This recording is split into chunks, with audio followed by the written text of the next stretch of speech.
Hey, what's up everybody? It's your boy Tristan Barracks here, the digital storyteller, and I'm super excited to be with you for another episode of Cinecut, where we will be talking about my studio setup. Hey, hey. Don't judge me. Let's go, woo!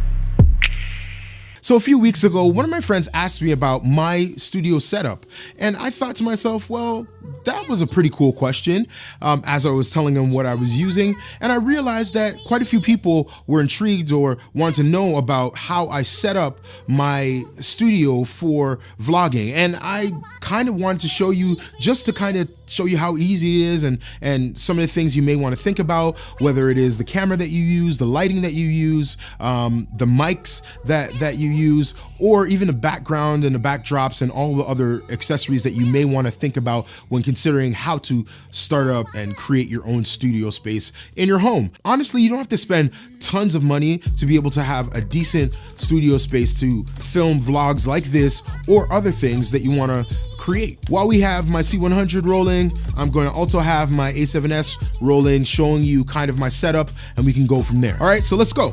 So first things first, we have my camera right here, which is the C100 Mark I.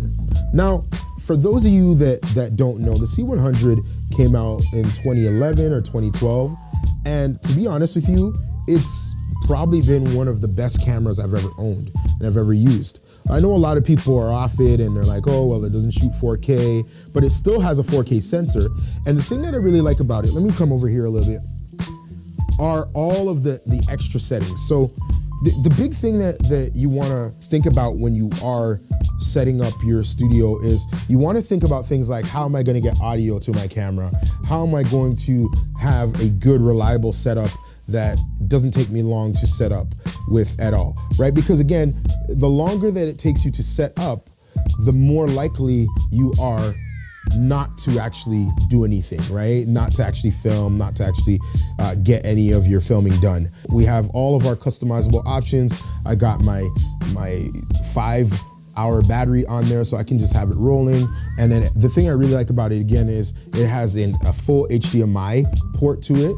So I'm able to just plug in an actual HDMI cable to my monitors or from my C100 to a monitor and be able to monitor myself, which will be the next thing that we're talking about. But again, one of the other things I really like about the C100 is that you have your audio inputs, right? Right now, I'm not rolling to the actual inputs of the camera, and I'll show you why later. But I wanted to kind of show that it has 2 XLR ports. Again, I love my A7S Mark II. I love a lot of my other lighter cameras, but the thing that I love about the C100 and cameras like it is that they're professional tools. They're tools that are ready to go right out of the box, and you don't need any additional accessories to get it going. The other thing I really like about my C100 is the dual pixel focus. So I'm gonna try and show you this. So when I switch on the autofocus here, right, you switch it on and off, it'll actually allow me to do dual autofocus, dual pixel autofocus. So what that means is if I put my hand here, now my hand's in focus, and then all of a sudden, now the background's in focus. If I put my hand again here, my hand's in focus again, the background's now in focus, right? You see that? So again, for me, I don't have to worry about autofocusing, or I don't have to worry about focusing myself while I'm talking, or if I put up something in front of the camera, it's out of focus, it'll automatically focus for me and then refocus again. And that's something that I love about my C100. The next thing that we have here is my small HD monitor. Now this is, I mean, I've had this now for probably almost 10 years. It's a rock star. I just plug it right in to power, right? It can also take batteries as well. So if you look right here, these are 2 battery packs or battery options, power options, and it takes the LP6 batteries. So that's actually really useful because I can just use my Mark III batteries, Mark II batteries. And then as well, it has things like false color. I have my sharpness or focus assist on. It has tons of different features on it that allows me to really be able to fine tune my image. Now I'm looking into investing into a new monitor, but right now this does the job really well and I love it a lot. It's actually really, really good. I got it, when I first got it, I think it was like 500, 600 bucks.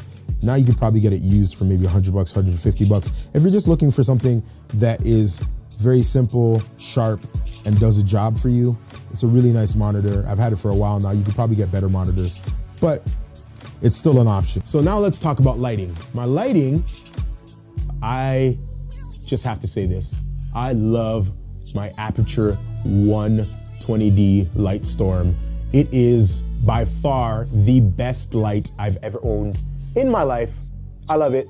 I love it a lot. Yes, it's only one light, but the versatility of it, the fact that I can put on, you know, a beauty dish, right, with some diffusion on here. I have a beauty dish with some diffusion. Diffusion is basically just when you're cutting down the intensity of the light by putting something else, a fabric or something else, to bounce the light so that it's not as harsh on the subject. So that's what diffusion is. I have a nice large, I believe this is a 20-inch or 22-inch bowl, beauty dish bowl, which is great for photography as well as cinematography. It goes for about, I would say 700 bucks American, 900 bucks Canadian.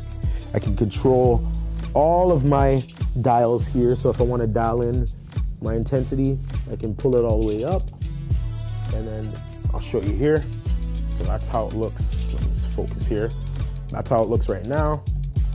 And then if I dial it down, it's getting darker, right? And it actually allows you to home in. It actually allows you to home in on exactly the dial that you want. So I'm gonna go to 65%, and I'm good to go. I also have my Aperture 1x1 LED panel lights that I use to fill in the backdrop a little bit more. So like some of these background items. So if I turn this off right now, it's like this. And I just wanted to have something that would fill in the light, or fill them in a little bit and highlight some of the accessories, my hats, and some of the other things that I wanted to add into the background to make my backgrounds look a little bit more interesting instead of just looking like a boring paper background. But again, back to this light, the thing I love about this light is it can go battery powered. So this is the power right here. You can go battery powered, and yes, you lose a little bit of juice there, right? When you go battery powered, but then you can also go powered. So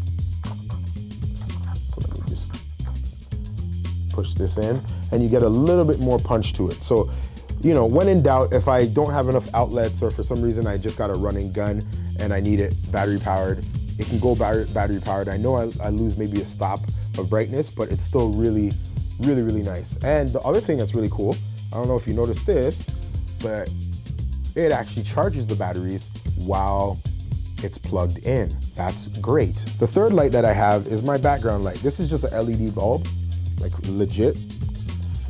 This is just an LED bulb I put on a flash head. So this was actually for photography setup that I had, where I put a bulb in that would actually flash, plug into here, flash on the background, and give me a nice little highlighted background so that the foreground can be separated from the background. That's a little tip for those of you that are looking to get a little bit better with your lighting. You always want to have a background light to be able to distinguish the subject from the background. So this is always really useful. So I just took out that bulb and put in an LED bulb. Now for audio, I use the Rode Mic NTG4 Plus. And this allows me to, I'm gonna pull this down just a little bit. There we go. Allows me to get power as well as it allows me to get some options like high pass filter and minus 10 dB and some other options there, okay? I then take this signal from the Rode NTG4 Plus. I bring it down, and I bring it to this sucker here, the Zoom 8. This Zoom 8 is by far the best audio recorder I've ever used in my life. I love it, love it, love it, love it. As you can see, it's showing me my levels, and as well as showing me my levels, it's also allowing me to connect Bluetooth or wirelessly to my phone. There's a Zoom app, a Zoom F8 app that you can use to be able to control this device. The reason why they call it the F8, for those of you that don't know, there are 4 inputs here, and then there are 4 inputs here. This recorder is a field recorder, and the reason why I got this recorder is because I wanted to be able to get really dope audio. And for those of you that don't know, when you are using the smaller field recorders, sometimes what happens is those lower end recorders introduce noise onto your audio. So although they may be higher quality than plugging into, let's say, a DSLR, it's still going to produce some noise on the bottom end. So what you want to do is you want to purchase something like this that will actually eliminate even more of that self-induced noise, so that if you record your audio low, or even if you record it a little bit higher, it's not picking up the noise of the actual device. It's only picking up the signal from the mic, or it's more focused on the signal from the mic than it is on any other pickup pattern or any other sounds coming from any other places. So in terms of my tripod, I'm using the Manfrotto 755XB. This is a heavy duty tripod and allows me to, again, have like different setups, different rigging setups. I usually like using this just at home, just because, again, I don't really like using heavy tripods. I like using tripods that are a little bit easier to handle, especially if I'm running and gunning. I hope that this was insightful to you. This showed you the simplicity and how easy you can set up your own studio space. You don't need a lot of equipment. You can just start out with one good camera, a tripod, a light, and a mic, and you would be good to go. Well, that does it for another episode of Cinecut with your host, me, Tristan Barracks. I hope you learned something, you got inspired, and you're gonna stay creative. If you have any questions, just leave your comments below. Give me a thumbs up if you like this video. And if you aren't a subscriber, please consider subscribing to this channel, because I will be continuing to create dope content for you and for others. Stay creative. Peace.